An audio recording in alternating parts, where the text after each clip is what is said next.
الحمد لله رب العالمين والصلاة والسلام على خاتم الأنبياء والمرسلين وعلى آله وأصحابه أجمعين ومن تبعهم بإحسان إلى يوم الدين. علماء کرام مدرت للحق درسونه روان دي. مغربي فکر فلسفه بیانېږي. په پروني درس کې موږ د لیبرالېزم وضاحت کړی چې لیبرالېزم ولې پیدا شو، د وجوهات موږ بیان کړو. بیا لیبرالېزم په یورپ معاشره کې د مغربي معاشره کې دا پیدا شوی دی. نو د مسلمانانو په معاشره باندې د کوم اثرات کړي د هغې وضاحت هم وشو. نن موږ راځو درېیم نمبر ته چې هغه ته کیپیټلیزم وایي. کیپیټلیزم دا یو معاشي نظام دی. څه شی دی؟ معاشي دی. معاشي کاروبار تجارت د دې نظام دی. دې ته سرمایه‌دارانه نظام وایي. سرمایه‌دارانه نظام دا سودي نظام دی. په پښتو کې به زه تاسو ته وایم سودي نظام دی. د دې بنیاد اډم سمیت ایښی دی. د تاریخ پیدایش دی 1723. نو د دې ټول درس خلاصه هر څه په کتاب کې موجود دی. مولوي صاحب عبارت شروع کړو نو څه کتاب کې موجود. بسم الله الرحمن الرحیم. کیپیټالیزم دا د هیومنزم معاشي نظریه ده او د سرمایه‌دارانه نظام وایي. هیومنزم څه ته وایي؟ شابس انسان پرستی ته وایي. ها د بنیاد د مغربي فلسفې شابس سرمایه‌دارانه نظام. الحمدلله ګوره د الهاد خلک کورسونه کوي 3 ورځې 4 ورځې هفته. موږ الحمدلله کال مسلسل پڑھاو. دا الحمدلله د مرکز خصوصیت دی چې په تخصص کې دا شامل دی. الحمدلله د مسلورم کال دی. شکر دی. ها سرمایه‌دارانه نظام د مغرب تجارتي نظریه ده. د سرمایه‌دارانه نظام بنیاد سمیت دی. ولې شبانو دا برتانیا یو فلسفي و. دا ماهر د اقتصادیاتو ولې شبانو او د تاریخ پیدایش دی 1723 1723. کیپیټالیزم یو داسې معاشي نظام دی ولې شبانو په کوم کې چې تجارت او صنعت د ریاست په ځای د خپل مالکانو په لاس کې وي. د دې په مقابله کې هغه اشتراکي نظام دی کوم چې سوشلیزم ویل کېږي. هغه به دوه حصې دي. دا وضاحت را روان دی. وروسته په دې نظام کې سرمایه د تجارت په لاس کې وي، د تاجر په لاس کې وي. ګوره په دې نظام کې د تجارت صنعت د ریاست په ځای د خپل مالکانو په لاس کې وي. په دې نظام کې سرمایه د تاجر په لاس کې وي. سرمایه‌دارانه نظام انسان آزاد پرېښی دی. هر قسمه تجارت چې کې څه د خوښه بیا کوه. تا باندې پابندي څوک نشي لګولی. که سود کې او که بله کومه ذریعه استعمالوي. په پاکستان، په هندوستان، امریکا، برطانیه، فرانس، اټلي وغیره ملکونو کې سرمایه‌دارانه نظام دی. د دې خلاف مستقل کتاب لیکلی دی علامه شمس الحق افغانی رحمت الله علیه. سرمایه‌دارانه نظام اور اشتراکی نظام کا اسلامی نظام سے موازنه ځان سره ما سره پی ډی اف کې مشره کې د بازار کې ملاويږي. ذات دیوال او د مکمل مطالعه وکړي. ډېر اهم کتاب دی ځکه دا د وخت ضرورت دی. په دنیا کې د معیشت جنگ په عروج باندې او کیپیټل یعنی سرمایه او سوشل یعنی سماج او معاشره چې کړه د دې سره د نو بیا تر سرمایه‌داري په مقابله د اشتراکي نظام جوړیږي. مرشبانو د کیپیټل معنا سرمایه ده او د سوشل معنا د سماج او معاشره ده. مرشبانو د سره چې دا د لفظ ولګولې شي نو مطلب کیپیټالیزم. نو بیا د دې معنا دا چې دا د اشتراکي نظام مقابله کې یو نظام دی. یو خو اشتراکي نظام دی، دی خو سره بل کوم نظام دی کیپیټالیزم چې کوم ورته سرمایه‌دارانه نظام منګو کوم چې په پښتو کې ولې سودي نظام وایو. نو دا د دې په مقابله کې به دا نظام جوړیږي. دا چې کوم دوه جدا جدا اصطلاحات دي. سرمایه‌داري تصور یعنی پرایویټ پراپرټي، ستا ذاتی پراپرټي موږ په پښتو کې ذاتی ستا ذاتی ملکیت دې ته وایي. دې نظام ته وایي سرمایه‌داري. سرمایه‌داري یعنی پرایویټ پراپرټي یا د نجی ملکیت نظام ته وایي. سرمایه‌داري قومي املاکو د لشکرۍ هم اجازه ورکوي. سرمایه‌داري نظام کې کوم چې زمونږ د مسلمانانو مشترکت کوم املاک دي، کوم چې قومي ورثه ده، وایي دا ته نجکاري کا خرڅ کا. دا ستاسو ایرپورټ خرڅ د کراچۍ بل ورځ موټرویګانې ګرو کړي دا په مزه موږ هم خرڅداري کړي له وخت پس به موږ هم بازار په دې خلکو خرڅي. دا د دې سرمایه‌دار نظام برکت دی چې په موته باندې نافذ دی. اسلام د دې منواله کړی دی. قومي املاک ته نشي نجکاري کولای. وروسته د وضاحت را روان دی. ډیمونه نشي خرڅولی، ځنګلونه نشي خرڅولی. دغه شان دی چې دا څومره زمونږ د مسلمانانو چې مشترکه کومه ورثه ده دا ته نشي نجکاري کولای. خو دلته دا برکتي نظام په موږ نافذ دی. نو د دې وجې نه اوس چې څه کېږي نو زور یې چا نه وځي. موتانو زی غریب سړی نه زور زی مالدار ورس پورې دوبه کې ټول نیمه دوبه پاکستانیانو هغه سره ټول سرمایه ته وچلول. موږ غاړي ماشوم بچي پیدا کیږي ولا روپے قرضداري دا دي مبارک نظام د برکت مخکې زه خیر د دې برعکس سوشلیزم د رژیم ملکیت او نچکارۍ خلاف دی. سرمایه‌داري د جمهوریت نظام یعنی دیموکراسي او جمهوریت ته په دغه کې دیموکراسي وایي پولیسیانو دا د دې نظام یو حصه د پولیسیانو سوشل دیموکراسي روح روا دی په تور د سیاست د سیکولرزم او لیبرالزم نظام لري. دا دغه چې دی کم چې سرمایه‌داري نظام دی نو دا په تور د دغه معاشي نظام شو کنه. ګوره دا خبره ور سبا تاسو کومه معاشي نظام کې سرمایه‌داري نظام دا معاشي نظام دی خو د سیاسي نظام کوم یو دی سیکولرزم او لیبرالزم. ته سوچو کنه دا د سیکولر د پار لګي دی سیکولر طبقه د پار لیبرال طبقه د پار لګي دی دا وې د پار کار کې مرشبر د سیاسي نظام دی څنګه چې د سوشلیزم او کمونیزم کوم چې اشتراکي نظام د داغیم دوی سي دي کمونیزم چې د سیاسي نظام د سوشلیزم د معاشي نظام دی د سرمایه‌داري نظام هم دا دغه دی سرمایه‌داري نظام هغه معاشي نظام شو د کیپټالیزم سرمایه‌داري نظام معاشي دی او سیاسي نظام څه دی سیکولرزم او لیبرالزم دا بیان ساتي. همدا چې جمهوریت په جمهوریت نظام کې مذهب هیڅ حیثیت نه لري. مذهب یو طرف ته کې دی استا په کې څه کار دی مذهب دی وایي چې اوس دا بل موضوع د بل خوروانه موضوع مذهب دی چې په ځان په سبب ته توجه کو مخکې بزو بس په نور خبره نه کوه.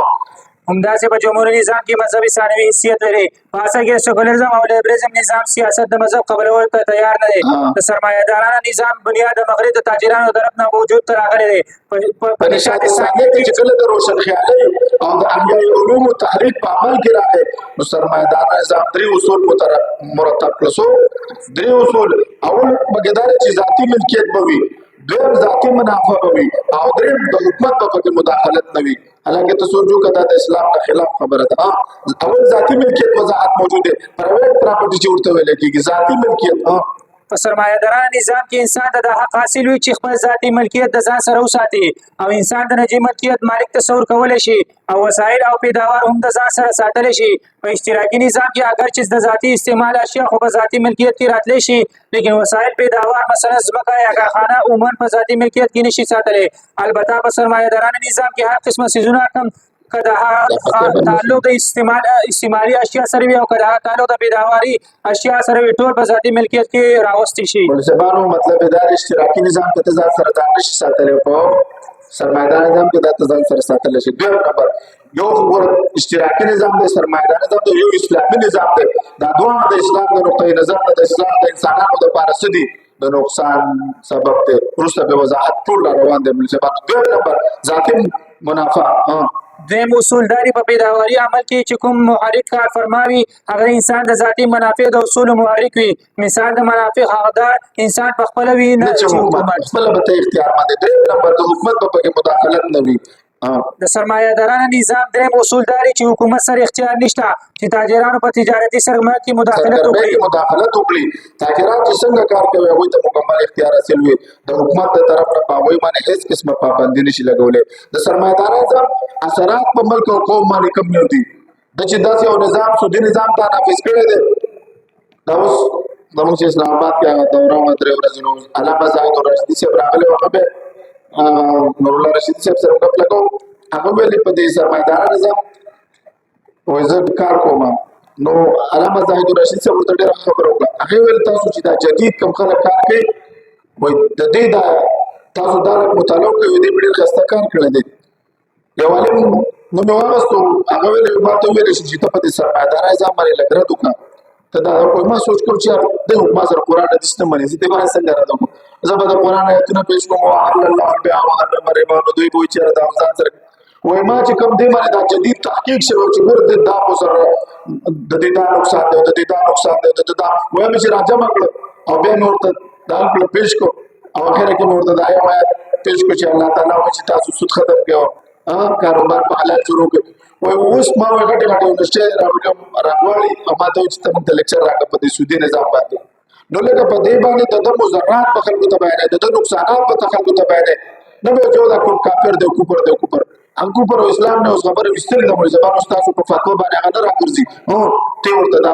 مضرات بیان کړه د نقصانونو بیان کړه چې ګوره سودي نظام کې دا نقصان دی دا بیان وي نو دې باندې ملک او قوم باندې چې کوم اثرات دي هغه بیان وضاحت موجود دی. مذهبي د نظام سیاست او معیشت نه فارغ کړو مذهبي صرف ګرجا مسجد او خانقاه پورې محدود او ګوشنشین کړو د دې لپاره چې ناجایز نه اندوزي په بلاره کې کوم رکاوټ پیدا نه کړي پوه شوې که موږ مذهب یې څه کو یو طرف ته کو مذهب به نه راولي اجتماعي معاملاتو ته ولې چې دا به سودي نظام کوي نو زموږ څونه علما کرامو دې ته ویل لګي چې دا سودي نظام ختم کړه اوس یې رسېږي سوچو که به دا برکت دی د سودي نظام چې ورځ په ورځ قرضداري کوي دویم نمبر په دې نظام کې تجارت صنعت او دولت گردش په سود جواري او اړتیا پیژنئ تاسو د کار دې کړي منډي کې دې منډي نو د غټي منډي کې اړتي وي ټول اختیار د اړتي په لاس کې وي څوره زمیدار چې مال لري دې اړتي دې لري اړتي به دې خلکو لور کوي نو دا یو څو کسان دي چې د کابینونو والا شو پېټرول پمپونو والا شو بس سرمایه د دې خلکو په لاس کې ماته خور او زر سبا د دې سيزونو په وجه دولت صرف په یو څو لاسونو کې وي د غټو سرمایه‌دارانو دا دویم نمبر شو دریم نمبر د غټو سرمایه‌دارانو د غلطو پالیسو په وجه واړه تاجران او سرمایه‌داران کاروبار ترقی نشي کولای مولوی صاحب بالاخر تاجر او صنعتکار کارخانه بند کړي یا د غټو سرمایه‌دارانو د پالیسو تابع ژوند تیرول باندې مجبور شي د څلورم نمبر د غریب غربت او د سرمایه‌دار دولت ورځ په ورځ زیاتېږي او متوسط طبقه ورځ په ورځ کمزوري او د بعضې خلکو معیاري زندگی اوچتوي او د بعضې په انتهایی کمزورۍ په حالت کې وي دا چې حقیقت خبره ده چې انسان رزق له پکې راځي دا د دې برکت دی د مبارک نظام څلور پنځم نمبر کورني دستکاري او آبایی پیشي ورسره ختم شوي او خلک د بل ملازمت او خدمتونو ته محتاج شو د ملازمت په طلب کې زیاتوالی راځي او د بیروزګارۍ په شر کې ورسره اضافهوالی راځي د ماشین د ورځ په ورځ د عام استعمال په وجه د انساني مهنت د کموالي په وجه په ملک کې معاشي بحران پیدا کېږي او بیروزګاري زیاتېږي او مزدور په کم اجرت او ډېر مهنت باندې مجبور کولی شي شپږم نمبر په کارخانو کې هغه مصنوعات تیارولی شي چې کوم کې د سرمایه‌دار فایده وي انسان ته معیاري څیزونه نه دغه کوي نه تیاری چې کسی شي انسان ته فایده ورسیږي او چې کوم د ملک او د قوم فایده پکې وي نو په ځای د سرمایه‌دار خپل فایدې ته ګوري سرمایه‌دار خپل فایدې ته ګوري په بعضو وختونو کې داسې مضر صحت اشیاء د تجارت د منصوبه بندۍ حصه وګرځوي کوم چې د ټول قوم د لپاره ضرر رسونکي وي مولوي صاحبانو د دې په شان نور هم ډېرې خرابیانې موجود دي بیا تاسو مستقل علماء کرامو کتابونه لیکلي دي د سرمایه‌دارانو نظام سره د سره اخلاقي تباهي راغلې ده د انسان په اخلاقو کې څه کړی دی خودغرضي راغلې ده لالچ راغلی دی یو سړی چې مړه چاته قرض نه ورکوي د سود نه بغیر قرض چاته نه ملاویږي دغه به همدردي ایثار او جذبه مسلماني پاتې شي نه لکه چرته پاتې کېږي دا د دې برکت دی وای عبارت په دې نظام سره د اخلاق فاضله خاتمه کیږي او اخلاق رذیله ته استحکام ملاویږي انسانیت بلند اخلاقی اقدار حسبی ختم شو دا یو څو من ذکر کړی چې یو ایثار دی یو رحمت دی یو همدردی ده یو دغه شاته کې شجاعت دی او بل سخاوت دی د دې وضاحت پکې موجود دی اول نمبر ایثار یعنی خپل مفادو د نورو انسانانو د مفادو د لپاره قربانول یو خپل مفاد یو د نورو د معاشري مفاد ته چې زما خپل مفاد قربان کوم د نور د لپاره سرمایه‌دارانو نظام کې دا خبره نشته وضاحت چې کله سرمایه‌دار یو محتاج انسان ته بغیر د سود نه قرض نه ورکوي نو ایثار به څنګه وکړي د ایثار په ځای سرمایه‌دارانو نظام د سرمایه‌دار په ځای کې هرس او شخصي مفاد او تخم کړلې وي دوی د جذبه هرس تقاضا خدا ده چې فقر او محتاجي او مصیبتونه نور هم زیات شي چې د دوی سودي نظام ته تقویت میلاوي د سره چې څونه غریبانان ډېرېږي د دوی سودي نظام ته فائدہ رسیږي دویم نمبر رحمت او شفقت یعنی د نورو انسانانو د حاجتمندۍ او تکلیف نه متاثر کېدل او د هغوی د ضرورت په اندازه عمل کول وضاحت سرمایه‌دارانه نظام انسان د سود په خوند اخته کوي هغه انسان بیا هر وخت د مال پر جمع کولو کې حریص وي د هغه خپل کامیابی د مال په ډیروالي کې تلاش کوي دا هغه سوچ او فکر کوي چې غریبي زیاته شي او د په مال کې زیاتوالی راشي چې دا د نورو د محتاجۍ نه څه کوي غلطه فایده او چې ته ګوره داسې نظامونه به مسلط دي او دوی دې ته ولا مقتودا چې د دې د صفاتونو بیانې نه تاسو یو د خبرې بیان کې چې تاسو په نظامونو کې دا خبرې موجود دي ته دې جواب در سره شته دا ظلم دی کنه دا د انسانیت رښتیا وایي عام معاشره چې انسان هغه کافر او مسلمان هغه دا نظام خوښ کی مسلط دی نو سبق یې درې نمبر همدردي او خیرخواهي کوم دا چې په عربی ژبه کې نصیحت وایي د دې معنی د بل انسان نه به ضرر نه به او نقصان ګڼل او د هغې په مقتضي باندې عمل کول وضاحت د کوم سرمایدار چې په نفع اندوزي او د نورو په مصیبت کې فائدې وي په هغه به همدردي او خیر خوای د کوم دعا کوله کنه او یا الله کاروبار کې برکت واچي روسته را یو بس پیړو وچاوي ول دی ونه د ظالم بچي د کفرونو دکان ده د تابوتونو دکان دی ظالم زمانو ځان کوي دی وای نشوي مونږ زبان نو زه ته خو د نورو په ځای کې پیدا چې دا خلک مړ شي دا فرعون چې د لپاره کې روایت کې راځي دا ورکلو باور چې په بنی اسرائیل باندې څه قربان غلي ونه ده ډېر ځات کبرنو کله دا ماتار شو به د بچا له چاندا ورکړو دا ډېر څه سره به د بچا کړو دا به ځکه کړه وخت روایتو کې راځي و اسرائیلي د روایت دی والله ولم چې رښتیا دي کدرو دي خو دا ځکه نو د سرمایدار خو په دې کې پیدا چې نور په مصیبت کې گرفتار ها عبارت یو وضاحت یو د کوم سرمایدار چې په نه په اندوزي او د نورو په مصیبت کې فائدې په هغه کې به همدردي او خیر خوای د کوم طرف نه پیدا شي دا همدردي معنی خدا را چې د بل نقصان خپل نقصان وګڼي او سرمایدار خو د بل په ضرر باندې خوشالي شجاعت څه ته وایي بهادري د مرینو انسان د بولت ترين مقصد د لپاره خپل ځان قربانول دا په سرمایدار کې دا خبره نه وضاحت سرمایدارانه نظام د یو فرد د محتاجۍ د دفع کولو کوشش نه کوي نو هغه به د معاشري د لپاره څه قرباني ورکړي ځکه خو د سود خور قوم بزدل او سخت او که سود اخر سخت وي د دنیا سره بلوي ها اخر زمانه چې راشي څوک هم د سود نه خالي نه وي زمونږ کافرین چې بانک ته ځل دا په تمرین ځان سره به وګورل ځان سره به خوراک ول ځان سره به د غیر سره به غل استعمالول دونه به سخت نه کول اوس الله دې معفو الله دې سخت خبره ده 15 نمبر سخاوت یعنی د بنینو انسان د حاجت روايي لپاره خپل مال قربانول دا هغه بنیادی اخلاق دي چې په دې سره ټول اقوام عالم متفق دي وضاحت د سرمایدارانو نظام بنیاد په سود باندې قائم دي د سخاوت هیڅ گنجائش په سرمایدارانو نظام کې نشته چې د چا سره سخاوت وکړي د سرمایدارانو نظام اقتصادي نقصانات دغه د سره په مختصر راځم کړي او جواب دې باندې ورته سالم شوی دي دغه تاسو نورم زیاتواله کولای شئ د کوم اقتصادي حالت هغه بهتر کېدلی شي چې کله د قوم د ټولو افراد او ضرورت زندگی برابر وي او کوم پر د ضرورت زندگی نه محروم نه وي موږ محروم کړیو موږ خپل چې کوم ضرورت زندگی دې دنه محروم یو یورپ والا هغه جدي کفر نظام دی خو اته تاسو کې چې معاشره یو شان دی هغه د وزیر اعظم او د عام صفائی تنخواه یو شان ده دلته تاسو نشته ورته 22 ګریډ او 18 ګریډ افسر ته هر څه مراد حاصل دی او زمالات دي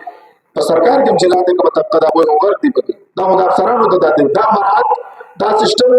دا د مسلمانانو نه دی مسلمانان چې هغه د انصاف والا وي نو دلته بعض خلک چې د ضرورت د ژوندۍ نه محروم شي هغه هر څه بکې کنه دا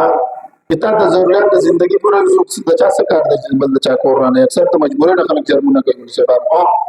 لیکن کچرته د چند مخصوص افرادو سره د دولت انبار لګیدل وي او اکثر افراد د ژوندۍ د ضرورتونو محروم وي نو په دې وخت کې هغه واقعي دا به څه کوي واقعي به دا ورور ته د پوزي به دونه کروڑ روپے راوړي بیا به په ټلیفون کې چې دونه پیسې راوړي کوي بس نظام ګډوډ دی ټول ارڅ دي ګډوډ دي نو شباب نو په دې وخت کې هغه قوم هیڅ کله هم ترقی نشي کولای د سرمایدارانو نظام خاصه دا چې دولت صرف د یو څو افرادو په لاس کې وي او باقي افراد مفلوک الحال وي چې د خوشحالي د سرمایدار نظام د وجنه نسبه آبادی په فاقه کې شی باندې دا څه ده مجبور ده مولوی شباب نه د خوراک د لپاره روپۍ شته او نه د علاج د لپاره دوا قیمت شته دا مختصر وضاحت د سرمایدار نظام به د ستون دي سو لس یول ستون دي بنیادونه د ورستر روان دي هغه به وضاحت کوي کوم ان شاء الله تاسو موږ دا بیانو مغربي فلسفه دا یو شاخ چې کوم کیپټالیزم دا بیان شو سلورم نمبر چې دی ما وایي چې دا هم درځو چې سوشلیزم او کمونیزم کوم چې د کارل مارکس نظریه چې دا ویلې یو څه ټیم ختم دي موږ لس منټه بل موږ چې په ما مستل واخر دعوانا الحمد لله رب العالمين